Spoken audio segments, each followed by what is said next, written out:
Hello everyone, welcome to the next video. Today we're gonna talk about middle game, but more practical example of it. I have one game from our Twitch viewer called Night Sparrow. If you guys don't know, we do Kifu reviews on Twitch. You can check it in the link below. If you're interested, you can always send your Kifu, we can analyze it live.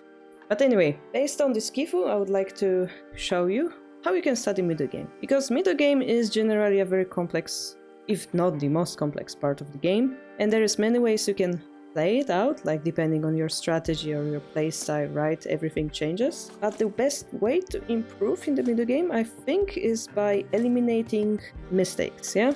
So today we're gonna look at this beginner game, and I will point out some stuff, mention some proverbs. Hope you enjoy.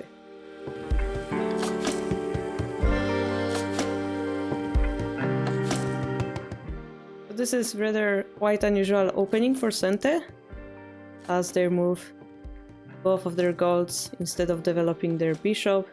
This is something we've seen in the Ureshino opening. And immediately in the opening we lose this pawn, right? That generally isn't the best idea. We should value our pawns in the opening, as in the opening their value is much higher than in later parts of the game. That's quite important hint here. Of course, we develop our pieces, which is great. We somewhat castle our king in a rubber castle. And eventually we have occasion to reopen our bishop line, which is a great job from Sente. Although the opponent takes this as a chance and he eats the side pawn again. So at this point we lost those two pawns. If you see enemy has 3 pawns in hand, this gives them actually pretty good advantage. So we should be aware of those, yeah, to not lose the pawns, especially the pawns in the roof of our castle.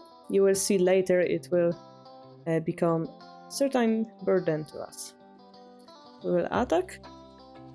And here, perhaps we just notice we cannot really take this, because there is a rook fork, yeah, the threat of promotion and attacking the silver. This gives us a kind of a hint or a mistake that's gonna be repeated later. Always think what you wanna do, but later confirm it with what your opponent wants to do. So yes, we wanna put the silver here, but then let's stop and think, how does this benefit our opponent, yeah? In this case, this would benefit them.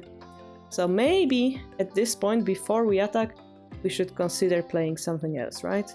To oppose that. Here we decide to jump with the knight, and that actually allows them to get a vanguard pawn, and later they perhaps will be able to punish this knight. There is a proverb called "High jumping knight falls prey to a pawn." Currently it won't be captured thanks to this bishop, but you will see later on it might. That is important when we use the knights and jump them up to here, that we have a follow-up plan, yeah, especially for the knights. Sente is doing great job so far, recognizing that the knight cannot be captured, and here we kind of miss a chance. There's a great move you can play here. If you don't see it, please think about it for a moment, and I will show it. That is simply to promote the bishop. So this is a common mistake as well. As a beginner, the first thing you have to learn is look at the parts of the board and recognize where the piece move, yeah? So this bishop will move to here, here, right, here, here. That attacks the silver. And at the same time, this knight moves to those squares. So if we count properly, this square is attacked by 2 pieces.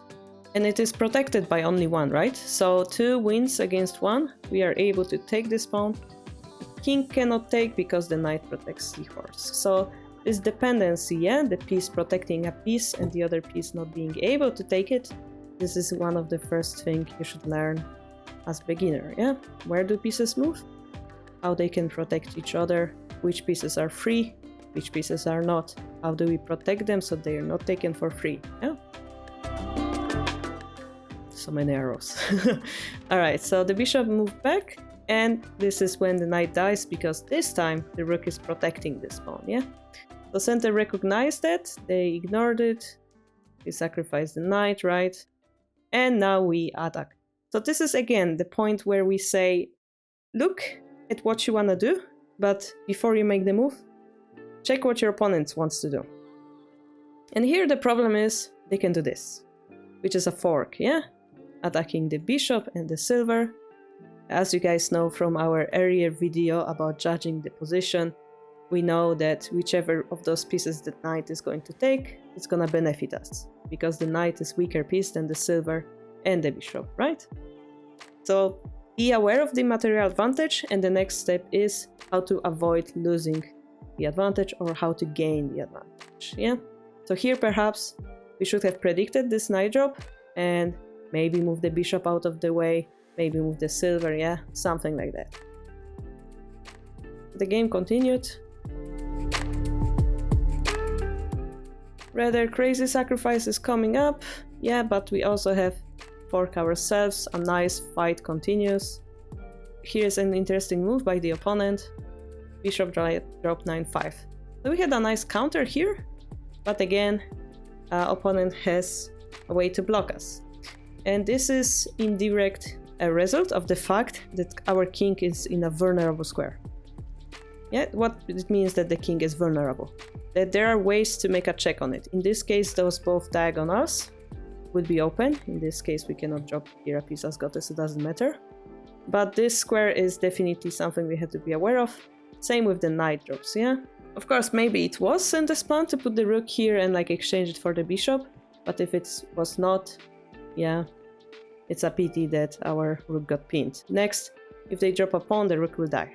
So there's another way to avoid this. If you're not comfortable with playing with your king in vulnerable position, you should definitely create more solid castle. And if you like openings like Ureshino, you just have to live with it. You have to learn what are the weaknesses and how to minimalize them. Yeah, but for beginners, I recommend playing more solid castles to avoid situations like this first. Alright, we will continue. So the enemy decided to exchange the rook, not take it for free. And here we're under attack. And of course, you know, Knight Sparrow, I'm pointing out the mistakes of him, but he plays many moves right. And here he noticed that his king is under very heavy assault, so he defends. So really, really good move showing the skill of the player, right? Now we ignore this pawn, which is also a very great move. This pawn is not putting our king immediately in danger. A very nice judgment from Sparrow as well. Now we create a horse, we create certain attack. Trying to force a better position on our horse using the threat on the rook. And here we managed to secure some form of safety for the king around here, not exactly 100% safe, but the rook went to a little bit perhaps less active square. And this is a chance for us. We drop the knight, it's a check. Yeah, it cannot be taken because the horse is pinning the pawn. And we drop the pawn. And here we drop the god. Actually, here we have Atsume. So if we went here, it will lead to Atsume. So this is unfortunately something that will keep appearing in beginner games as well. We do need to learn endgame theory more seriously. If we want to get stronger, we do need to see those checkmate patterns. This is something we'll cover later in this series as well, the endgame theory, right? But it's always a pity when you have a winning sequence and you just miss it, yeah? I mean, here it's maybe not obvious at all, but because those two horses look at this square indirectly, we can take this pawn. Yeah, if we take, we have a silver. If they don't, then we actually can trick this gold to be exchanged and like break through thanks to this knight. It's, yeah, I know it's very complex, but hey, a win is a win, right? If it's forced, it's always nice to find it. So another thing that beginners, including me actually, forget is using of pawns. Pawns are a very important piece you can utilize. Here, because we sacrificed all those pawns in the opening, we are able to teleport them into enemy territory It's a nice thing that we could have done. Of course, as long as it is not illegal move, yeah? Be aware of that. But always search for ways to use the pawn, because it's a free attacker de facto, yeah? A simple pawn becomes a token. It helps you enormously in the attack. For example,